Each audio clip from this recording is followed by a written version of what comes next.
हे दोस्तों, मैं हूँ राइटर ममता चौधरी। आप देख रहे हैं टूटी रू का रिश्ता एपिसोड नंबर 2। आई होप आपको ये सीरीज पसंद आए। अगर पसंद आए तो प्लीज़ लाइक शेयर सब्सक्राइब जरूर करना और अपनी राय कमेंट में देकर मुझे मोटिवेट जरूर करना, ताकि मैं आगे तक इस कहानी को ऐसे ही बेहतर तरीके से आप सभी को सुनाती रहूं। अति ने खिड़कियों से निकलने की कोशिश की, लेकिन उसे खिड़कियां खुली ही नहीं। हार कर वो दरवाजे के पास आई।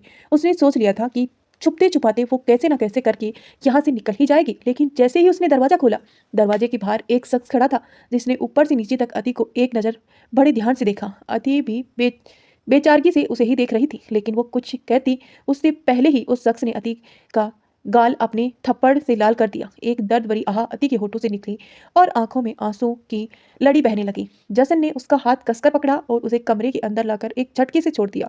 अति गिरते गिरते बची। उसे कुछ समझ नहीं आ रहा था। अभी तक तो जशन सही था, अब अचानक से उसे क्या हो गया? कहीं वो भी उन लोगों की तरह उसे बेरहमी से मार तो नहीं रहा है और कहीं किसी और को बेच तो नहीं देगा? जसन ने पहले जाकर दरवाजा बंद किया और फिर अति की तरफ आकर जबरदस्ती उसे कपड़े उतारने लगा।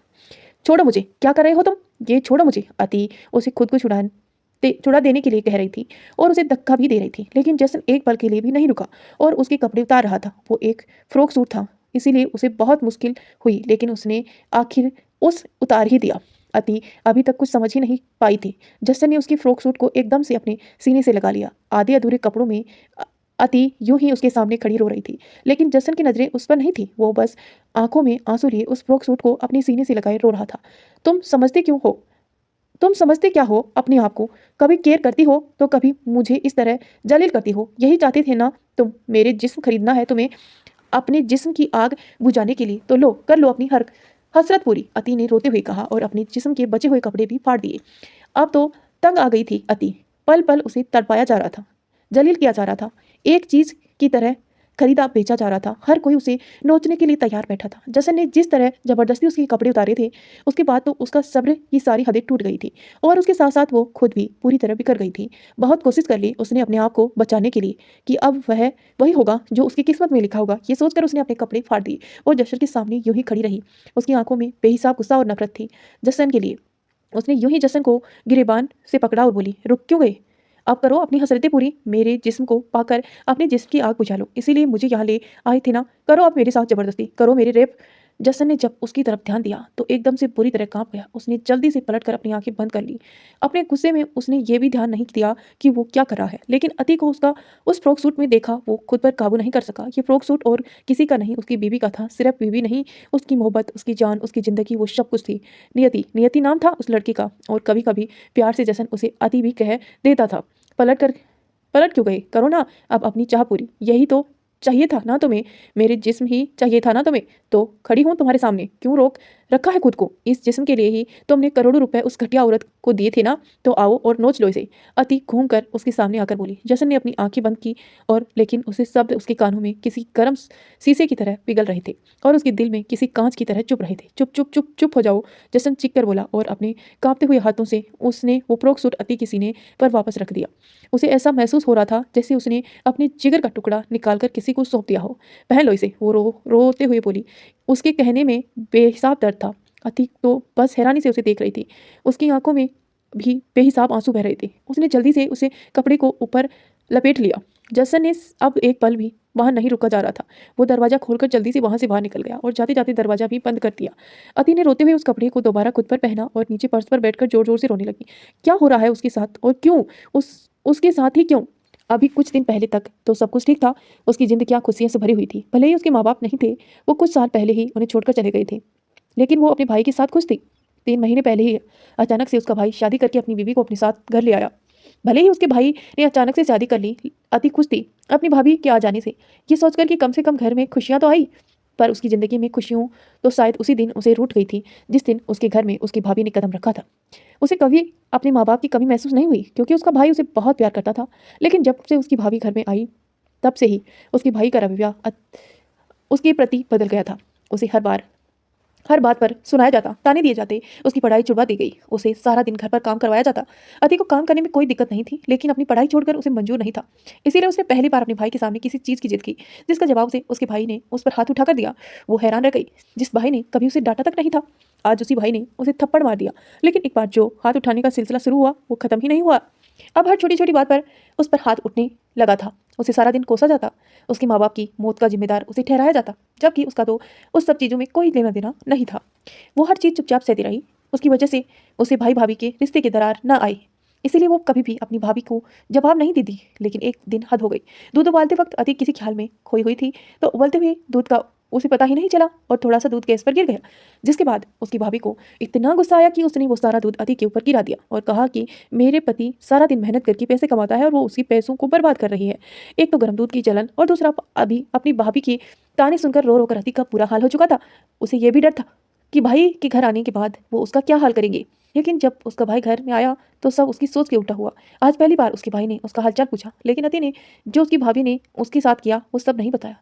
उसके भाई ने उसे एक नया सूट दिया और पहनने के लिए कहा और उसके बाद उसे अच्छे से खाना खिलाया। शायद उन्होंने खाने में बेहोशी की दवाई मिलाई थी, लेकिन अति ने खाना ढंग से नहीं खाया, इसीलिए उसे दवा का असर उस पर ज़्यादा नहीं हुआ। थोड़ी देर बाद ही एक शख्स उसे के घर आया। रात का वक्त था, इसीलिए अति अपने बिस्तर में ही थी और उसे बिस्तर को देखकर उसके भाई भाभी को लगा शायद वो सो रही है। वो उसके कमरे में आया और बातें करने लगे, लेकिन उसकी बातें सुनकर अति को होश उड़ गए और उनमें से बेहिसाब आंसू बहने लगे। उसके भाई ने 5 लाख में उसे शेखर को बेच दिया था। उन सबकी बातें सुनकर अति अपनी जगह से उठी और अपने भाई के सामने गई। जो भाई उसे अपनी जान से प्यार करता था, आज उसे नफरत हो रही थी। उसने उसे पूछा कि वो एक भाई होकर अपनी बहन के साथ ऐसा कैसे कर सकता है, तो जवाब उसे भाई ने नहीं भाभी ने दिया कि आज तक उसके माँ बाप ने के इलाज और उसके रहने सहने और पढ़ाई लिखाई में जितना भी खर्च हुआ है सब उसके भाई ने किया है, तो अब वक्त है वो सब वसूल करने का। अति ने उसका विरोध किया और उसे पुलिस की धमकी दी, लेकिन शेखर पूरी तरीके तैयारी के साथ वहां पर आया था। उसने अति को बेहोश किया और सीधा कालिंदी के पास उसे कोठे पर ले आया। शेखर लड़कियों के दलाल के साथ साथ उसके सबसे करीबी आदमी भी था। उसका हर काम वही देखता था। यूं ही रोते रोते वह अपनी अतीत की बातें सोचते सोचते अति फर्श पर ही बैठी बैठी सो गई। वहीं कमरे में जो कुछ हुआ उसके बाद जशन सीधा घर से बाहर आया और गाड़ी में बैठकर गाड़ी सड़क पर दौड़ा दी। बाहर बार अति के आंसू, उसके कहे गए शब्द और उसका वो जख्म और वो घाव से भरा जिस्म उसके सामने आ रहा था, जो उसे बेचैन कर रहा था। उसकी आंखें नमी से झिलमिला रही थी और हाथ पैर कांप रहे थे। कुछ सोचते हुए उसने एक पल के लिए अपनी आंखें बंद की, लेकिन अगले ही पल आंखें खोलकर उसने सामने से आता ट्रक देखा तो तेजी से उसकी तरफ बढ़ रहा था। उसने ब्रेक लगाने की कोशिश की, लेकिन गाड़ी की ब्रेक फेल हो चुकी थी। उसने गाड़ी मोड़ने की कोशिश की, लेकिन तब तक वो ट्रक स्पीड से उसी की गाड़ी की तरफ बढ़ा और उसकी गाड़ी हवा में उछल गई और एक झटके से नीचे सड़क पर गिरी। खून से लथपथ उसका हाथ गाड़ी की खिड़की पर झुक गया था। तो आगे क्या होगा ये जानने के लिए आप बने रहिए मेरे चैनल के साथ और वीडियो को लाइक कर दीजिए, चैनल को सब्सक्राइब करके नोटिफिकेशन ऑन कर लीजिए और प्यारा सा कमेंट करके हमें जरूर बताना कि आपको स्टोरी कैसी लग रही। जशन का सिर दर्द हो रहा था अति की कई बातें के बारे में सोच सोच कर। सामने से तेज गति से आता ट्रक उसकी तरफ बढ़ रहा था। एक पल के लिए जशन का दिल किया कि खड़ा रहे यूं ही, लेकिन फिर उसने एकदम से गाड़ी मोड़ने की कोशिश की, लेकिन तब तक उस ट्रक ने उसे टक्कर मार दी। उसकी गाड़ी हवा में उछलते हुए जमीन पर आकर गिरी। एक जोर की आवाज़ आई, जिसके बाद उसका खून से लथपथ हाथ गाड़ी की खिड़की से बाहर की तरफ झुक गया। वहाँ खड़े सभी लोग जल्दी से उसकी गाड़ी की तरफ दौड़े। कुछ लोगों ने उसे पहचान लिया, क्योंकि भले ही वो अपने गुरूर में मगरूर हो गए, लेकिन गरीबों के लिए वो एक मसीहा ही था। उन लोगों ने जल्दी से उसे गाड़ी से बाहर निकाला और सिटी हॉस्पिटल में एडमिट करवा दिया। हॉस्पिटल एडमिट होते ही जशन के एक्सीडेंट की बात आग की तरफ पूरे शहर में फैल गई और ये आग शेखावत विला में भी तबाही लेकर आई। अतीक की जब आंखें खुली तो उसे खुद को अनजान जगह में पाकर वो एकदम से उठकर बैठ गई, लेकिन फिर अगले ही पल उसे जहन में बीते दिनों की कड़वाहट खुली गई और आंखों में आंसू एक बार फिर बह गए। लेकिन उसने जल्दी से खुद को समेटा और कमरे का दरवाजा खोलकर बाहर देखने लगी। जैसे उसने कमरे के बाहर कदम निकाला, किसी ने उसका हाथ पकड़ा, उसे खींचते हुए नीचे ले आया। वो खुद को छुड़ाने की और मनीषा को रोकने की कोशिश करती रही, लेकिन मनीषा लगातार उसे खींचते हुए नीचे तक ले आई। मेरा हाथ छोड़िए, मुझे दर्द हो रहा है, उसने कहा और एक झटके से उसका हाथ छुड़ाकर तो मनीषा ने गुस्से में उसे देखा और फिर से उसका हाथ पकड़कर बोली, तुम्हें क्या दर्द होगा? दर्द तो उसे हो रहा है जो तुम्हें इस घर में लेकर आया। अति अपने हाथ को देख रही थी, जो मनीषा ने इतनी जल्दी कसकर पकड़ा था कि पूरा हाथ लाल हो गया था और उसकी अंगुलियों के निशान लाल लाल से नीले हो चुके थे। मनीषा ने उसके हाथ की तरफ देखा और फिर उसे चेहरे की तरफ देखते हुए तुनक कर बोली, पहले तुम मुझे ये बताओ कि तुम हो कौन और इस घर में क्या कर रही हो? सुबह जशन जी तुम्हें इस घर में लेकर आए और तुम्हारे साथ इस घर में मनुष्यत भी आई, जो तुम्हारे आते ही उनका इतना बड़ा एक्सीडेंट हो गया कि वो हॉस्पिटल में एडमिट है। रागिनी जी और हर्ष दोनों जशन के एक्सीडेंट की खबर पहुंचते ही हॉस्पिटल के लिए निकल गई, इसीलिए मनीषा घर में अकेली थी। वो किसी तरह जशन के कमरे में जाने का रास्ता ही ढूंढ रही थी कि अति को बाहर की तरफ झांकते देख उसे ये मौका मिल गया। रागिनी जी फिर जशन इस घर में होते तो उसकी कुछ बोलने की हिम्मत नहीं होती। उसे जशन के एक्सीडेंट का दुख तो था, लेकिन उसका इरादा अति के इस घर से निकालने का था, जिससे तरह सुबह जशन उसे अपनी गोद में उठाकर अपने कमरे में लेकर गया। उसे जशन के इरादे अति को लेकर कुछ ठीक नहीं लग रहे थे। वो उसे इस घर से बाहर निकालना चाहती थी, जो कि जशन के होते हुए तो नामुमकिन नहीं था। जशन के होते हुए तो मुमकिन नहीं था। जशन के एक्सीडेंट की खबर सुनकर अति भी हैरानी से मनीषा की तरफ देख रही थी। उसे बुरा लग रहा था, लेकिन जो कुछ उसके बीच हुआ उसके बाद उसके दिल में उसके लिए सिर्फ नफरत थी और नफरत इस वक्त उसके मासूम दिल पर भारी पड़ रही थी। अगर उसका एक्सीडेंट हुआ है तो इसमें मेरी क्या गलती है? मैंने तो उन्हें नहीं कहा गाड़ी में कहीं जाने के लिए। अति भी गुस्से में बोली, वाह कितना एहसान फरामोश है तू, वो तुझे इस घर में लेकर आई और तू उसके लिए ही बद्दुआ दे रही है। कोई बद्दुआ नहीं दी है मैंने, लेकिन अब उनको दुआ दूं इतनी दरिया दिल भी नहीं हूं मैं। अति ने गुस्से में उनकी बात काटते हुए कहा और वहां से जाने लगी। तभी मनीषा ने एक बार फिर उसका हाथ पकड़ा और बोली, तुझे जैसी लड़कियों की दुआ जशन जी को चाहिए भी नहीं, उसके लिए मैं हूँ। तेरी दुआओं तो क्या तू भी उन्हें इस घर में नहीं चाहिए? कहते हुए ही उसने अति को खींचते हुए दरवाजे की तरफ ले जाना शुरू कर दिया। अति एक बार फिर उसे अपना हाथ छुड़ाने की कोशिश कर रही थी, लेकिन एक तो बदन दर्द और दूसरा हाथ इतनी जोर से दबाने पर वो सिर्फ कोशिश करती रह गई। जबकि मनीषा ने दरवाजे पर पहुंचकर उसे एकदम धक्का दिया और बोली, इससे पहले कि जशन जी आकर तुझे इस घर से बाहर निकाले, अभी इसी वक्त अपनी मनहूस शकल लेकर चली जा यहाँ से, वरना वरना क्या। तभी एक रोबदार आवाज वहां पर गूंजी, जिसे सुनकर मनीषा की आंखें और कान दोनों बड़े हो गए। उसने मुश्किल से नजरें उठाकर सामने की तरफ देखा तो जशन रागिनी जी और हर्ष के साथ दरवाजे के बाहर खड़ा था।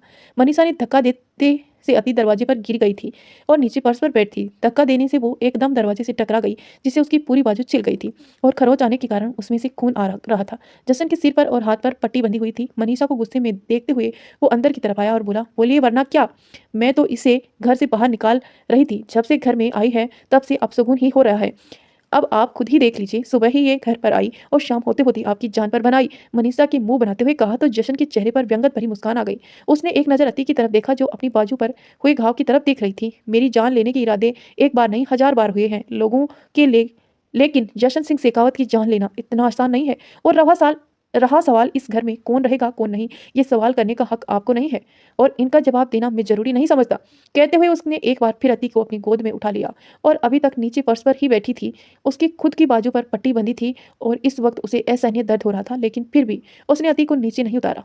तुमने इसे क्यों उठा लिया गोद में? तुम खुद इसी वक्त इतने दर्द में हो और अभी भी इस लड़की की परवाह किए जा रहे हो। आखिर ये सब हो क्या रहा है, मुझे बताएगा या नहीं? रागिनी जी जशन को देखते हुए बोली, लेकिन जशन बिना उसके कोई जवाब दिए अपने कमरे की तरफ बढ़ गया। रागिनी जी बस निराशा से उसे जाते हुए देख ही रही गई, लेकिन उसके बाद उन्होंने गुस्से भरी नजरों से मनीषा की तरफ देखा। तुम्हारी हिम्मत कैसे हुई कमरे के बाहर जाने की?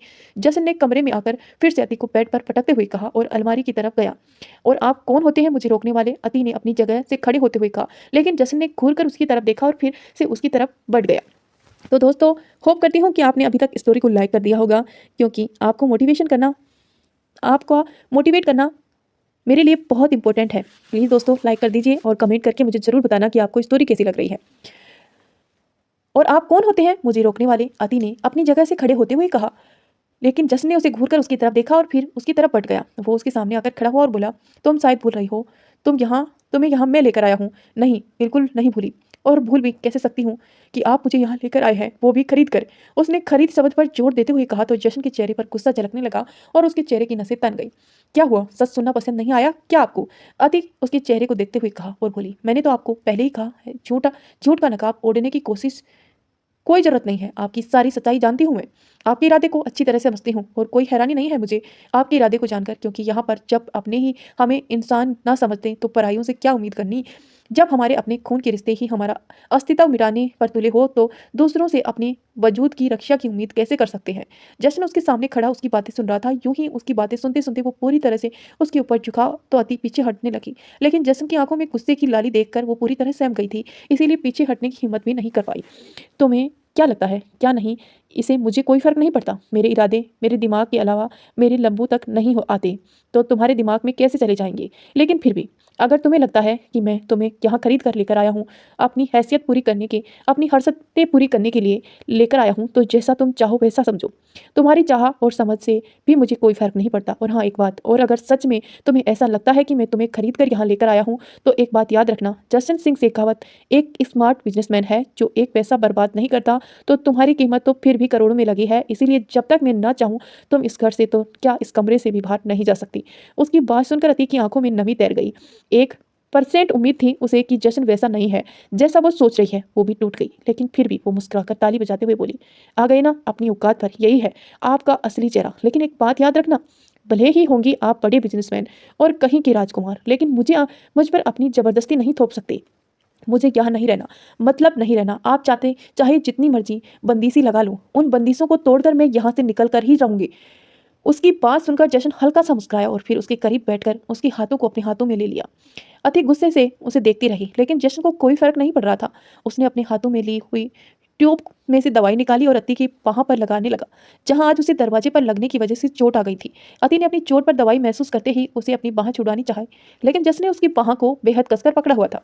दवाई लगाने के बाद जसन ने खाना मंगवाने के लिए मेड को फोन किया और सिर्फ अति के लिए खाना मंगवाया। अति गुस्से में उसे घूर रही थी, लेकिन जसन के चेहरे पर एक सिकन तक नहीं थी।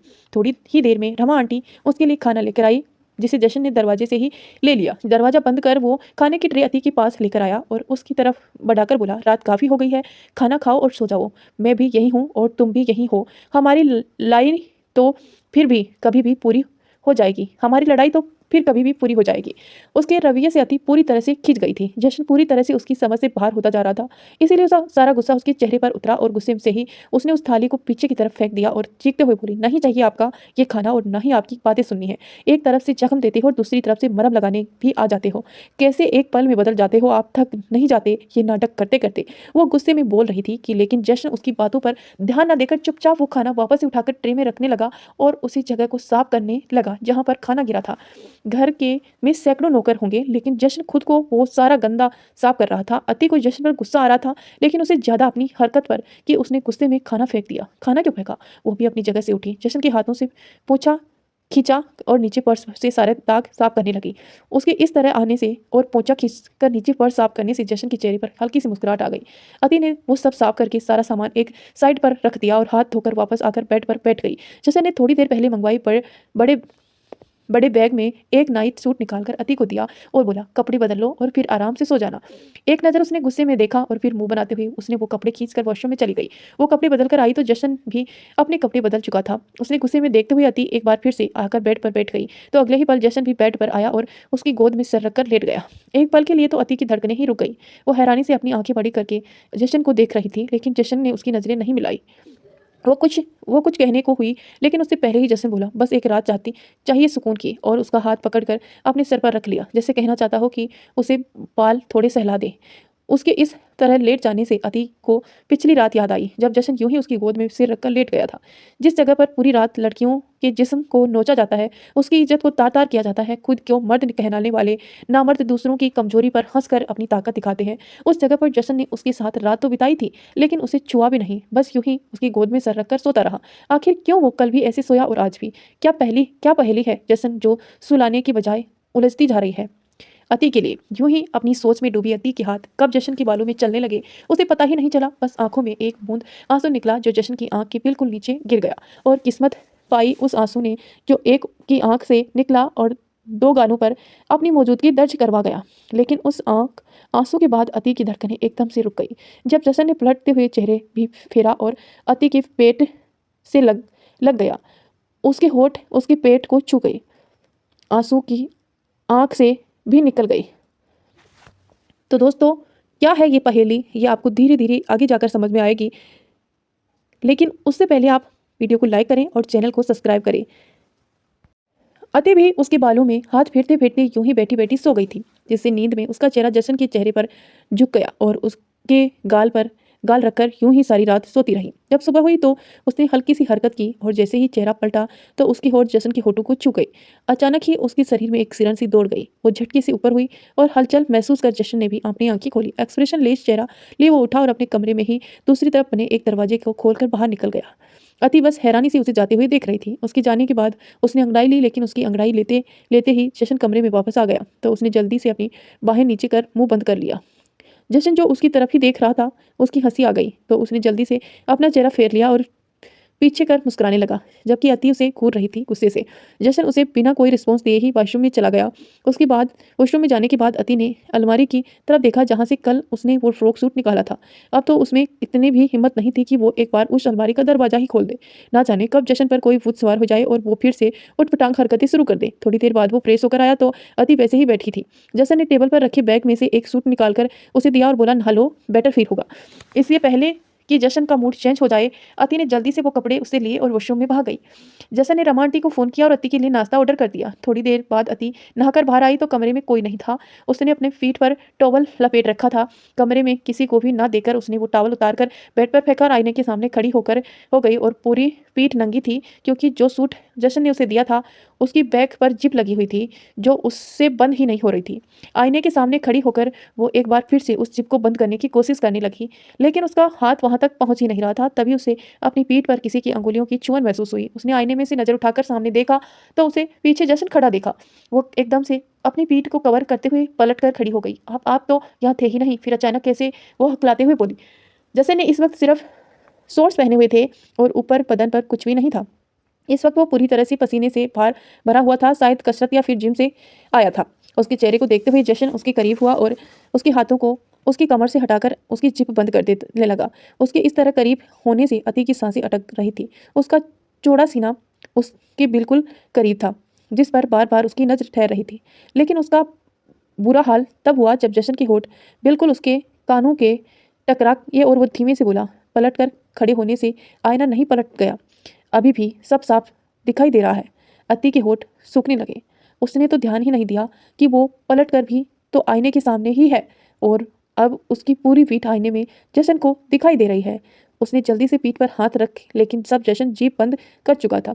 उसके वक्त दरवाजा नॉक हुआ तो जशन अपना पसीना पोंछते हुए दरवाजा खोलने गया। सामने रमा आंटी ब्रेकफास्ट की ट्रे लिए खड़ी थी। जशन ने एक बार फिर दरवाजे पर ही उसे वो नाश्ते की ट्रे ली और दरवाजा बंद कर अंदर आ गया। नाश्ता देख अति ने अपने होठ पर जीभ फेरी। उसे बहुत भूख लगी थी, क्योंकि कल रात भी अपने गुस्से के चलते वो खाना नहीं खा पाई थी। जशन ने टेबल पर खाना रखा और अब उसे खाने के लिए कहा तो अति जल्दी से सोफे पर बैठकर खाना खाने लगी। लेकिन खाते खाते उसके हाथ और मुंह दोनों रुक गए जब उसे जशन की बात सुनी, जो अपने कपड़े लेकर वॉशरूम की तरफ जा रहा था। मुझे ऑफिस जाना है, शाम की को वापस आऊंगा और जब तक मैं वापस नहीं आ जाता तुम इस कमरे में ही रहोगी। चाहे कोई भी दरवाजा नो करे, ना ही तुम बाहर जाओगी और ना ही कोई इस कमरे के अंदर आएगा। पर मुझे यहाँ नहीं रहना। मुझे एक ही बात बार बार दोहराने की आदत नहीं है, जसन ने कहा और वॉशरूम की तरफ बढ़ जान। हाँ, मेरी मर्जी वैसे भी क्यों चलेगी? मर्जी और इच्छा तो इंसानों की होती है। मैं कौन सा कोई इंसान हूँ? मैं तो आपकी खरीदी हुई एक चीज़ हूँ, जिसकी तो ना अब कोई ज़रूरत रहे और ना ही ख्वाहिश। जब तक आपका मन नहीं भरता मुझे, तब तक तो मुझे आपके इशारों पर ही चलना है और उसके बाद उसके इशारों पर जिस पर आप मुझे बेचे। वो अपनी बात पूरी करती उससे पहले ही जशन गुस्से में उसकी तरफ बढ़ा और उसका हाथ पकड़कर झटके से उसके अपने सामने खड़ा कर दिया। वो गुस्से में उसे घूर रहा था और अति भी आंखें में नमी और गुस्से एक साथ लिए उसे देख रही थी। लेकिन आखिरी ही उसे ही अपनी नजरें झुकानी पड़ी, क्योंकि जशन की आंखों की इंटेंशन बढ़ती ही जा रही थी, जो उसकी नजरें अब और नहीं झेल पा रही थी। पहले भी कहा है तुमसे और अब भी कह रहा हूँ, तुम्हें जो सोचना है तुम सोच सकती हो। तुम्हें जो सोच से ना तुम्हारी सोच से ना मेरी सोच बदलेगी और ना ही मेरे इरादों को कोई फर्क पड़ेगा। लेकिन इतना जरूर बता दूं तुम्हें कि होगी वही जो मैं चाहूँगा। तुम्हारी मर्जी हो या ना हो, मुझे कोई फर्क नहीं पड़ता। इतना कहकर उसे एक झटके से थोड़ा जसन वहां से वॉशरूम में चला गया और फिर तैयार होकर कमरे से बाहर निकल गया। माई बहुत कोशिश कर ली हमने, पर साला वो शेखावत का घर नहीं कोई जेल है, जहाँ उसकी इज्जत के बिना ना कोई अंदर जा सकता है और ना कोई बाहर आ सकता है। शेखर ने झल्लाते हुए कालिंदी से कहा, मुझे तो लगता है उस शेखावत को उस लड़की से इश्क हो गया है, इसीलिए उसे अपने घर ले गया। अकेला तो है ही, शायद शादी। तुम चुप चुप, एकदम चुप, एक लफ्ज और नहीं। कालिंदी ने सुरेश की आंखें दिखाते हुए कहा और अपनी एक अंगुली अपने होठों पर रख ली। वो लड़की किसी की बहू बीबी नहीं बन सकती। वो एक वेश्या है और उसे इस कोठे की शान बनना है। उसे लोगों को रखेल बनाना है, किसी के घर की इज्जत नहीं। उसका काम इस बाजार में धंधा करना है, किसी की मोहब्बत करना नहीं। कालिंदी ने आंखों में बेहिसाब गुस्सा लिए चीखते हुए कहा। उसने गुस्से में तीनों की तरफ देखा और बोली, उसे उसके घर में चाहे सब्जी वाला बनकर जाऊं या दूध वाला, लेकिन मुझे वो लड़की इस कोठे में चाहिए। जशन के जाने के बाद अति चुपचाप कमरे में बैठी रही। एक तरफ अपने भाई की बातें दुख दे रही थी, तो दूसरी तरफ ना चाहते हुए जशन की बातें उसे याद आती और आंखें नम हो जाती। रोना नहीं चाहती थी, लेकिन आंसू रुकने का नाम ही नहीं ले रहे थे। रोते रोते वो कब एक बार फिर सो चुकी थी। अचानक से कमरे का दरवाजा खुला। तो दोस्तों, कमरे का दरवाजा हम बाद में खोलेंगे, पहले आप वीडियो को लाइक करें और चैनल पर नए हैं तो चैनल को सब्सक्राइब करके नोटिफिकेशन ऑन करें, ताकि जब भी मैं वीडियो डालूँ आपको तुरंत नोटिफिकेशन मिले और आप वीडियो को एंजॉय कर सकें। और हो सके तो एक प्यारा सा कमेंट मेरे लिए भी छोड़ना, ताकि मुझे मोटिवेशन मिले। मैं आपके हर कमेंट का जवाब जरूर दूंगी। सुबह जशन के ऑफिस जाने के बाद अति कमरे में अकेली थी। खुद को रोकने की कोशिश करने के बाद भी उसकी आंखों से आंसू नहीं रुक रहे थे। पिछले कुछ दिनों से उसके साथ जो कुछ भी हुआ वो उसे बार बार याद आ रहा था, जिससे उसका दिल दुख रहा था।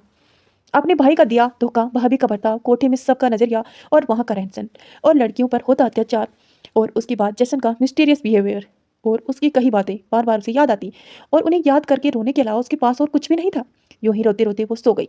अब दोपहर हो चुकी थी। कमरे का दरवाजा अचानक से खुला। जशन अंदर आया। उसके हाथ में एक छोटा सा कैरी बैग था। वो से कह कर गया था कि वो रात को आएगा, लेकिन अभी उसे गए 4 घंटे ही हुए थे कि वो वापस भी आ गया। उसने आकर अति की तरफ देखा जो बिस्तर पर सिमट कर सो रही थी। दरवाजा बंद करके जैसे ही वो करीब बढ़ा और उसे देखने लगा तो वो बच्ची सी लेकिन कई दिनों से मासूमियत भी उसके शायद रूठ गई थी, जो कुछ वो अपनी ज़िंदगी में देख रही थी। वो तो बड़ों बड़ों को झंझोर कर रख दे तो वो तो फिर भी 17 साल की मासूम थी। गालों पर छुपे आंसू और सूखे होठ बता रहे थे कि वो काफ़ी देर रोई है और उस पर से लाल नाक। बस तौबा तौबा, सोती हुई भी बहुत चोट लग रही है। शायद उसे ठंड लग रही थी, इसीलिए वो सिकुड़ रही थी। जैसे ने एसी का टेम्परेचर कम किया, उसके ऊपर कंबल उड़ाई लगा, लेकिन तभी उसकी अंगुली उसके गाल को छू गई। उसके बाद जशन ने जल्दी से अपने हाथ उसके गालों पर रखे। अति को बहुत तेज बुखार था। अब उसे अति की ठंडी सिसकियों भी सुनाई दे रही थी। वो बुखार में कांपते हुए ले जा रही थी। ए लड़की, जसन ने उसे पुकारा, लेकिन वो लगभग बेहोशी की हालत में थी। जसन ने जल्दी से एसी पूरी तरह से बंद किया और अति को पूरी तरह से अपनी गोद में ले लिया। अति शब्द उसके होठों से निकल ही नहीं रहा था, इसीलिए वह ए लड़की कहकर पुकार रहा था, लेकिन अति अपनी आंखें नहीं खोल रही थी, बस कांपे जा रही थी। जैसे ने उसे दोबारा बेड पर लिटाया और अलमारी में से एक सिरप निकाली और उसके होठों को खोलकर चम्मच से वो सिरप पिलाई। उसके बाद उसे तुरंत अपने कपड़े निकाले और कंबल में अति के साथ ही लेट गया। उसने पूरी तरह से अपनी बाहों में भर लिया और उसके हाथ पैर मसलने लगा। धीरे धीरे उसकी कंपना कम हो रहा था। जिस्म में हो रही तपन भी कम हो रही थी। इस वजह एक वक्त उसे बहुत बेचैनी महसूस हो रही थी। अति को यूं बुखार में तड़पता देख उसे वो तड़प खुद को महसूस हो रही थी। वहीं दूसरी तरफ मनीषा को जब पता चला कि जशन घर वापस आया है तो वो जल्दी से अपने कमरे से बाहर आई, लेकिन तब तक जशन अपने कमरे में आ चुका था और अब उसका दरवाजा भी बंद था। आखिर ऐसा क्या है इस लड़की में जो दिन में भी तुम इसे के बिना नहीं रह पाई? जब ये लड़की आई है तब से तुम ढंग से देख भी नहीं पाई मैं, जिससे कमरे में आज तक मैं कदम नहीं रख पाई। ये महारानी उस कमरे में अपना डेरा जमा कर बैठी है। इससे पहले की बात और आगे बढ़े मुझे ही कुछ करना होगा। अब मैं और इंतजार नहीं कर सकती, मुझे जल्द ही इसे इस घर से बाहर निकाल कर फेंकना होगा। उसने एक शैतान मुस्कुराहट के साथ मन ही मन कहा।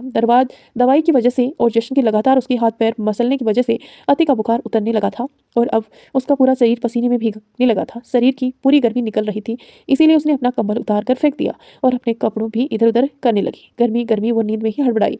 उसे दवाई की वजह से बहुत गहरी नींद में थी, लेकिन अब गर्मी उसे बेचैन कर रही थी। जसन ने जब उसका बड़बड़ाना सुना तो उसने भी कंबल अलग किया और उसे यूं ही अपने कपड़े हटाते देख उसे खुद आगे बढ़कर उसके कपड़े खोल दिए। धीरे धीरे वो लगभग उसके ऊपर कपड़े हटा चुका था। उसने ऐसी ऑन किया और एक बार फिर कंबल अति और खुद के ऊपर डाल दिया।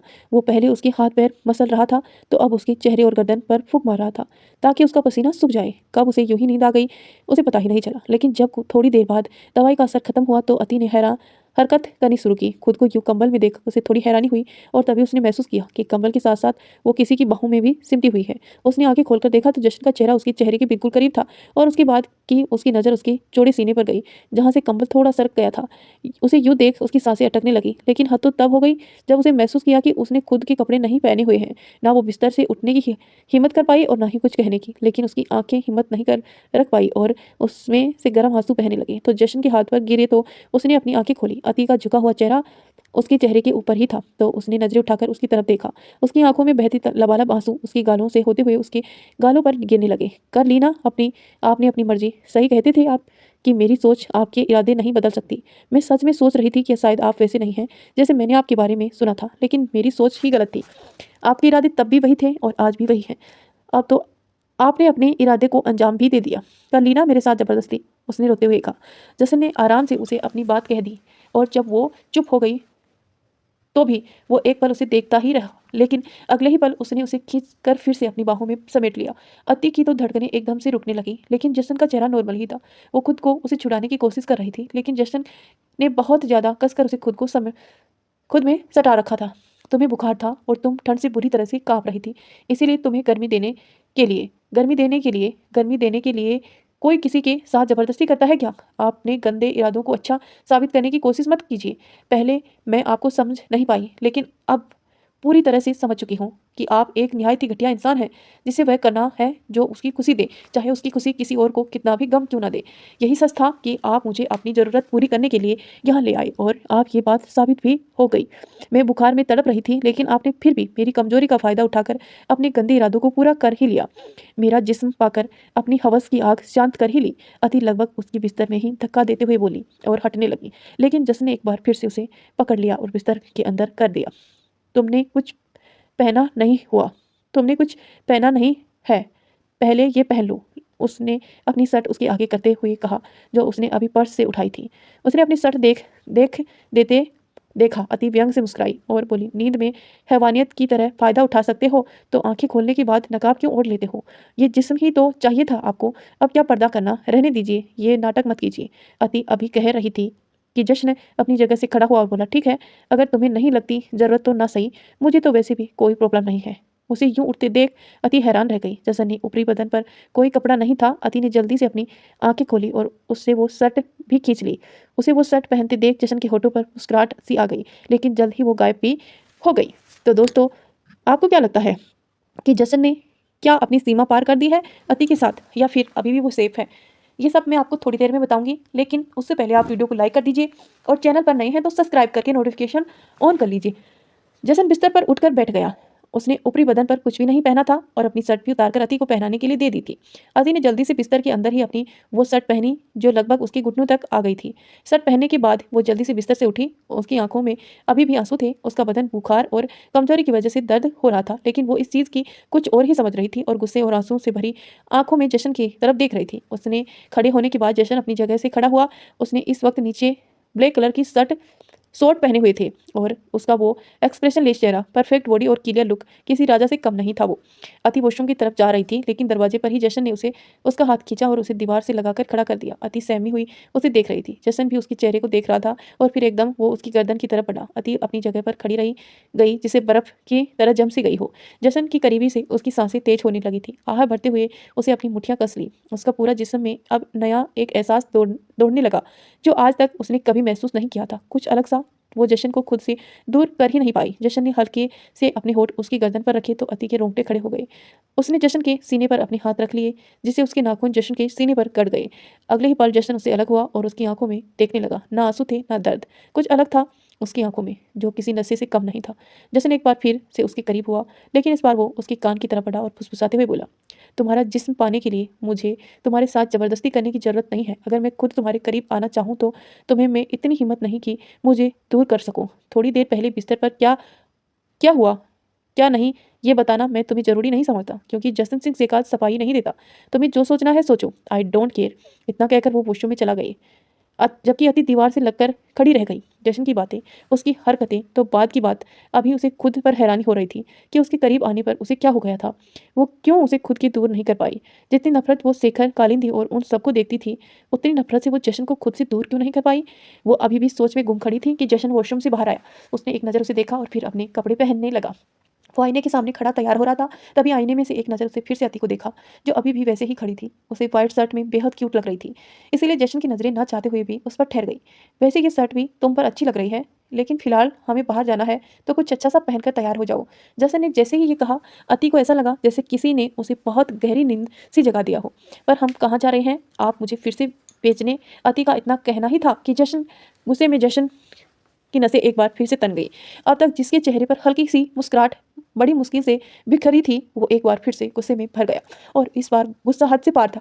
अगले ही पल वो गुस्से में कांपता हुआ उसके सामने था, लेकिन इस बार उसके होठों से पहले उसके हाथ चले। उसने अति के बालों को अपनी मुट्ठी में कसकर पकड़ा और हल्का सा खींचते हुए उसके चेहरे के ऊपर झुकाया और दांत पीसते हुए बोला, आखिरी बार, सिर्फ आखिरी बार तुम्हारी ये बकवास बर्दाश्त कर रहा हूँ। इसके बाद बर्दाश्त करने की कोई गुंजाइश नहीं होगी और ना ही मेरा गुस्सा तुम झेल पाओगे। इस तरह बाल खींचने से अति को बहुत ज़्यादा दर्द हो रहा था। दर्द से उसकी आंखों में फिर से आंसू बहने लगे, लेकिन उन आंसुओं की तपीस तब कम हुई जब जशन ने अपनी अंगुली आगे की बात कही। तुम कोई चीज़ नहीं हो जिसे कोई खरीद या बेचे। तुम इंसान हो, तुम्हारा एक नाम है, सांसें चलती हैं तुम्हारी, जिन पर सिर्फ तुम्हारा हक है, किसी और का नहीं। सिर्फ 10 मिनट का वक्त है तुम्हारे पास, जल्दी से तैयार हो जाओ और मुझे देरी बिल्कुल पसंद नहीं है। उसने उसके बालों को छोड़कर नॉर्मल होकर कहा। अति कुछ पलों के लिए तो उसकी आंखों में ही देखती रही। क्या ये इंसान एक पल में आग तो एक पल में पानी, कभी ऐसी बातें करता है जिसे मन तड़प उठे तो कभी तड़पाते हुए मन को शांति भी कर देता है। अति के अभी भी बैग में से कपड़े बाहर नहीं निकले थे। सारे कपड़े बैग में टेबल पर ही रखे थे। वापस आने के बाद ये सारे कपड़े अलमारी में लगा देना, जशन ने कहा। तो अति ने हैरानी से उसकी तरफ देखा। कुछ ऐसा भी नहीं कहा जो तुम समझ ना आए। जशन ने उसका मुंह किसी गोलगप्पे की तरह खुले देखा और कहा, पर ये तो आपका कमरा है, आज से तुम्हारा भी है। पर क्यों? जिस दिन हम आए थे उस दिन आपने कहा था कि मैं अलग कमरे में रहने वाली हूँ। अच्छा, ये कहा था मैंने। अति ने जल्दी से अपना सिर हाँ में हिलाया। तो अब भी जो कहा है मैंने ही कहा है, और मुझे नहीं लगता मुझे कुछ कहने से पहले तुम्हारी इजाज़त लेनी पड़ेगी, जशन ने कहा। और फिर बोला, 2 मिनट बर्बाद कर चुकी हो, ठीक 8 मिनट बाद तुम जिस भी हालत में होगी उसी में उठाकर बाहर ले जाऊंगा। उसकी बात सुनकर अति के पैर के पहिए लगे और उसने हाथ को पता नहीं पर वो गायब जरूर हो गई। जब वो दोनों घर से बाहर निकले तो अति अपनी नजरें पूरे घर में दौड़ा रही थी, इसीलिए उसके कदम धीमे थे। जशन ने एक नज़र उसे गुस्से में देखा और अगले ही पल वो उसे गोद में थी। ये बार बार आप मुझे गोद में क्यों उठा लेते हो? इस घर में एक चक्कर तुम वापस आने के बाद लगा लेना। अभी मेरे पास इतनी फुर्सत नहीं है कि अपना टाइम बर्बाद करूं। पहले ही तुमने तो पूरे 2 मिनट ज़्यादा लिए हैं। उसकी बात सुन अति ने कुछ नहीं कहा, बस उसे देखती रही। शायद ही वो उसे कभी समझ पाए। गाड़ी जशन ड्राइव कर रहा था। अति सामने वाली सीट पर बैठी थी। जशन पूरे गंभीर होकर ड्राइव कर रहा था, लेकिन उसकी नज़र अति पर भी बार बार थी, जो बाहर की रंग बिरंगी लाइट और खुली बड़ी सड़क, ऊंची इमारतों को देख रही थी। वो एक गांव से थी, इसीलिए उसने ये सब कभी नहीं देखा था। तभी अचानक से उसे एक चाट पापड़ी वाला दिखा, जिसे देखकर उसने अपनी जीप होठों पर फेरी। अगले ही पल जशन की गाड़ी एक झटके से रुकी। अति का सिर भी आगे डैशबोर्ड पर लगता। अगर जशन अपना हाथ आगे नहीं रखता तो अति बड़े शौक से कभी गोलगप्पे खाती तो कभी दही भल्ला और कभी चाट पापड़ी, लेकिन जशन गाड़ी से अपनी पीठ टिकाए बस उसे देखता रहता। तभी अचानक से वो अति के करीब आया और अपना रुमाल निकालकर उसके होठ मुंह साफ करने लगा। उसके मुंह पर दही लगा था। अति एकदम फ्रीज हो गई। उसके मुंह से निकलती सीसी की आवाज़ सुन जशन ने उससे पूछा, मिर्ची लग रही है क्या? पर अति ने डरते हुए नामे सिर हिला दिया। तभी जशन उसे डांटने ना दे कि उसे इतना खाना क्यों खाया। उसने एक चिंता ये भी कि उसने खा तो लिया, लेकिन जशन ने पैसे ना दिए तो उसका क्या पता वो कब बदल जाए। इसलिए वो जल्दी से जाकर गाड़ी में बैठ गई। जशन उसके चेहरे के एक्सप्रेशन देखकर हल्का सा मुस्कुराया और फिर पैसों की गड्डी थैले पर रखकर गाड़ी में आकर बैठ गया और वो विंडो ऊपर कर दी। अति अभी भी मिर्ची से ही सीसी कर रही थी। कभी जीभ बाहर निकालती तो कभी लंबी लंबी सांसें लेकर होठों को गोल कर हवा छोड़ती। माथे पर चमचमाता पसीना बता रहा था कि मिर्ची ने होश उड़ा रखे हैं, लेकिन असली होश तो तब उड़े जब जशन ने उसके चेहरा अपने हाथों में पकड़ा और उसके होठों को अपने होठों में मिला लिया। अति के तीखे होठ को जशन के मीठे होठों ने अपने अंदर समा लिया। और जशन को पागल करती सीसी की आवाज़ बंद हुई और सांसों का शोर अब अति को पागल करने लगा। तो दोस्तों, आई होप आपको ये स्टोरी पसंद आ रही होगी। अगर पसंद आ रही है तो प्लीज़ वीडियो को लाइक शेयर सब्सक्राइब जरूर करें, ताकि मुझे मोटिवेशन मिले। अति की मिर्ची तो कब की गायब हो चुकी थी। जब जशन ने महसूस किया कि उसकी सांसें घुटने लगी हैं तो जशन ने उसके होठ छोड़ दिए। उसके होठ बिल्कुल सुर्ख लाल हो गए थे, वहीं रंगत गालों पर भी छा गई थी। आप ऐसे कैसे कर सकते हैं मेरे साथ? जशन से छूटने के बाद अति गुस्से में बोली। मिर्ची लग रही थी तुम्हें तो मुझे उसे दूर करने का कोई और तरीका नहीं मिला। तो क्या आपने सामने जिसे भी मिर्ची लगती है आप ऐसे ही उसी मिर्ची दूर करते हैं? मैं ऐसे किसी को भी बीच रास्ते में तीखा नहीं खिलाता, मतलब मीठा खिलाते हैं। मैं कुछ भी खिलाऊं तुम्हें क्यों जानना है? उसकी बात सुनकर अति ने अपना चेहरा नीचे झुका लिया। सही है, मुझे क्या हक कुछ भी जानने का, तुम दूसरी हो, जशन ने गाड़ी स्टार्ट करने के बाद कहा। तो अति ने उसकी तरफ देखा। जशन का एक्सप्रेशन लेस चेहरा देखकर उसे लगा शायद उसे कोई गलतफहमी हुई है। उसने फिर से नजरें झुका ली। थोड़ी देर बाद उसकी गाड़ी फिर से शेखावत विला के बाहर अंदर एंटर हुई। वापस गाड़ी घर में आते देख अति ने हैरानी से जशन की तरफ देखा, लेकिन जशन ने उसकी तरफ नहीं देखा और गाड़ी के बाहर निकलकर घर के अंदर आ गया। अगर हमें कहीं जाना ही नहीं था तो हम बाहर गए ही क्यों? वो उसे पूछती पूछती अंदर आई। उसकी भागने की स्पीड और जशन के चलने की स्पीड लगभग एक जैसी थी। हमें तुमसे कुछ बात करनी है जशन, रागिनी जी ने जशन का रास्ता रोकते हुए कहा। ऊपर कमरे में जाओ, जशन ने अति की तरफ देखकर कहा। नहीं, ये लड़की तुम्हारे कमरे में बिल्कुल नहीं जाएगी। अभी इसी वक्त इस लड़की को यहाँ से लेकर जाओ, हो वहाँ छोड़कर आओ, रागिनी जी ने कहा। तो अति एकदम से जशन को पीछे हो गई और उसकी शर्ट के मुट्ठियों में भींच लिया। जशन अति की तरफ पलटा और उसे बेहद गुस्से में देखते हुए एक बार फिर से बोला, अभी इसी वक्त हमारे कमरे में जाओ। उसके इस तरह गुस्सा करने से रागिनी जी भी कड़क नजरों अपने ऊपर पाकर अति कांपने लगी। सुना नहीं तुमने क्या कहा मैंने? जशन ने एक बार फिर चिल्लाया तो वो जल्दी से ऊपर कमरे की तरफ भाग गई। उसके जाने के बाद जशन भी फिर से रागिनी जी की तरफ मुड़ा और उसे देखते हुए बोला, अब कहिए क्या कहना है आपको?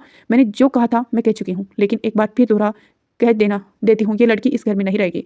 इसे जहाँ से लेकर आए हो वहाँ इसे वापस छोड़कर आओ, और अगर मैं ऐसा ना करूँ तो जशन तुम समझ नहीं रहे हो, ऐसी लड़कियों का घर हमेशा घर में रहना बिल्कुल ठीक नहीं है। हमारी इज्जत है, समाज में रुतबा है, नाम है, उस जैसी चरित्रहीन। खबरदार। जशन गुस्से में उसे देखते हुए गरजा। गुस्सा करने से कुछ नहीं होगा जशन, तुम्हारा ड्राइवर हमें बता चुका है कि वो लड़की तुम वो कहाँ से लाए हो। हम इतना चाहते हैं कि तुम आज ही उस लड़की को उस जगह पर वापस छोड़ाओ, हम उसे अपने घर में, अपना घर। जशन ने व्यंग और हैरानी से मिले जुले भाव में पूछा। उसके इस तरह कहने से रागिनी जी के चेहरे पर रंग फीका फट गया। जशन हल्का मुस्कुराया और बोला, आपको अपनी माँ मानता हूँ और माँ जैसी इज्जत भी देता हूँ, लेकिन इसका मतलब ये नहीं कि आप मेरी माँ बनकर मुझ पर अपना हक भी जताएं। और एक बात और याद रखिए, ये घर मेरा है, ये नाम और रुतबा भी जिसने आप अपनी कीमती साड़ियाँ और महंगे गहनों से लपेट कर खुद पर ओढ़ती हैं, ये सब मुझे जुड़ा है। तो मुझे मेरे घर में किसे लाना चाहिए और किसे नहीं, इसका फैसला सिर्फ मैं करूंगा। इतना कहकर वो सीढ़ियों की तरफ पलट गया, लेकिन फिर जाते जाते रुका और बोला, इस घर में आने वाला मेरी मर्जी से आता है, लेकिन जाने वालों को मैं रोकता नहीं। रागिनी जी सिर्फ उसे जाते देखती रह गई। उसकी आखिरी वाली बात, उसके चेहरे के भाव थोड़ी बदल गई। थोड़े गुस्से, थोड़ी नाराजगी और थोड़ी झल्लाहट इस वक्त उसने चेहरे पर बनी हुई थी। मनीषा जो काफी देर से चुप कर उनकी बातें सुन रही थी, उन दोनों के जाने के बाद वो बाहर आई। आखिरी बात क्या है, ऐसी कौन सी जगह से आई है ये लड़की जो मम्मी जी को भी इसका यहाँ रहना बिल्कुल पसंद नहीं है। कौन है ये लड़की और क्या कहानी है इनकी, मुझे जल्द ही पता लगाना होगा। उसके कुछ सोचते हुए मन ही मन कहा।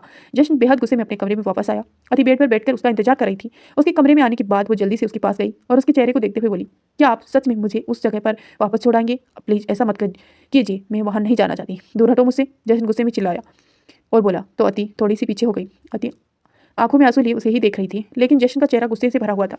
उसने कबर्ड में से सिगरेट की डिब्बी निकाली और सोफे पर बैठकर कस भरने लगा। अति डर भी रही थी, लेकिन उसे जश्न से बात भी करनी थी ताकि उसे मना सके, ताकि वो उसे कालिंदी के पास ना छोड़ कर आए। मैं जानती हूँ आपके सामने कुछ भी कहने की मेरी कोई औकात नहीं है, ना ही मेरा आपसे कोई सवाल करने का हक है। मांगने के लिए ना तो कोई हक चाहती है चाहिए होता है और ना ही कोई औकात। आप चाहो तो मुझे इस घर से निकाल दें, मैं चुपचाप चली जाऊंगी, कहीं भी रह लूंगी, लेकिन मुझे उस जगह वापस नहीं जाना। वो लोग बहुत गंदे हैं, वो गंदे काम करते हैं और मुझे भी करवाते हैं। जब मैंने उनकी बात नहीं मानी तो उन्होंने मुझे बहुत मारा। अति सुबक सुबक कर बोल रही थी। अभी तक कपड़े नहीं बदले तुमने? जसन ने सिगरेट ट्रे ऐसे ट्रे में बुझाते हुए पूछा। अति ने रोते रोते एक दम से बड़ी आंखें करते हुए उसे देखा। नाइट सूट पहनो और सो जाओ, जशन फिर से बोला। आप मुझे वापस छोड़ कर आएंगे? जशन अपनी जगह से उठा और बोला, अगर तुम्हें जवाब मिला होता तो एक बार में ही मिल जाता। बार बार पूछने से तुम्हारा सवाल बेशक बदल जाएगा, मेरा जवाब ना देने का मूड नहीं बदलेगा। और अगर अब भी यहाँ खड़ी रही तो मुझे तुम्हारे कपड़े बदलने में कोई दिक्कत नहीं है। आदि ने मुंह गाड़ते हुए उसे देखा, लेकिन जशन ने दोबारा उसे नहीं देखा और एक और सिगरेट जला ली। मतलब तुम भी चाहती हो तुम्हारे कपड़े में चेंज करूं? जशन ने जैसे ही कहा, अति एक बार फिर से गायब हो गई। वो कपड़े चेंज करके आई और बेड पर बैठ गई। दूध रखा है टेबल पर? जसन ने कहा तो अति ने टेबल पर देखा। एक भरा गिलास दूध का वहां रखा था। सिर्फ देखना नहीं, पीना भी है, जसन ने सोफे से उठते हुए कहा और अपने कपड़े उतारने लगा। उसे कपड़े उतारता देख अति की हवाइयाँ टाइट हो गई। उसे अब बस नीचे शॉर्ट्स पहने हुए थे। जैसे जैसे वो उसके करीब बढ़ रहा था, उसकी सांसें अटक रही थी।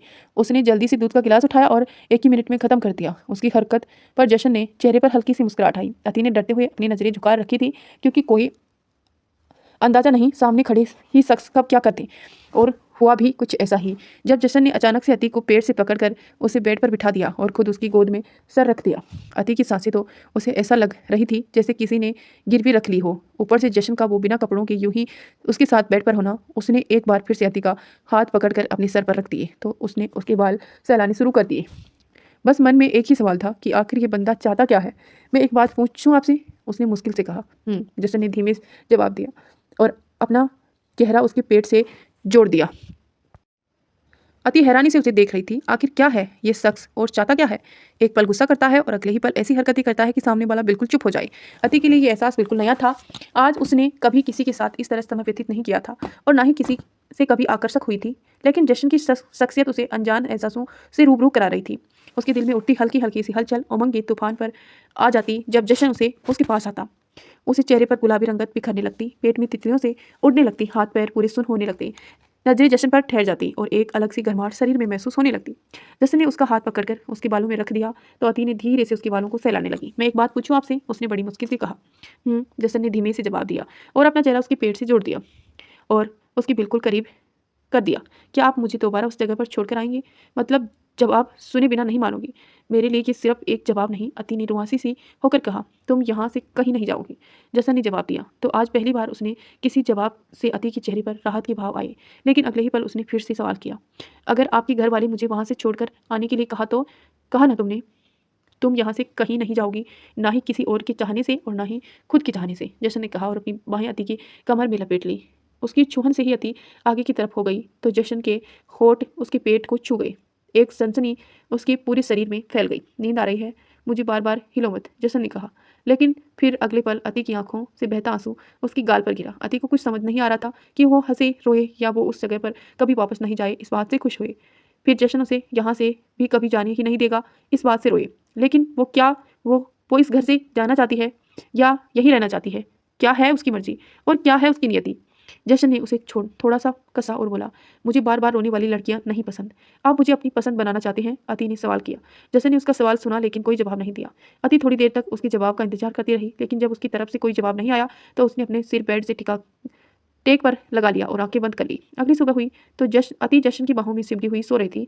जशन ने अपनी आंखें तो अति की खूबसूरत चेहरे के उसकी आंखों के बिल्कुल सामने था। उसने देखते ही उसे उसका कल का पूछा हुआ सवाल याद आया, क्या आप मुझे अपनी पसंद बनाना चाहते हैं? उसके चेहरे पर हल्की सी मुस्कुराहट आई, लेकिन अगले ही पल वो मुस्कुराहट गायब हो गई। वो अपनी जगह से उठा पहले बालकनी की तरफ गया। वहां पर आकर अपने कपड़े लेकर वॉशरूम की तरफ करीब 2 घंटे बाद उसने अपनी दिनचर्या के हिसाब से बिताए। अति अभी भी गहरी नींद में सो रही थी और जशन ऑफिस के लिए तैयार हो चुका था।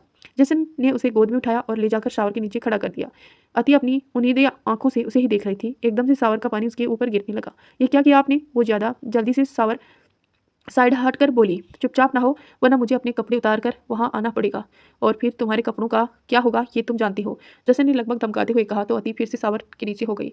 यू गुड गर्ल, जशन ने मुस्कुराते हुए कहा, वहां से बाहर आ गया।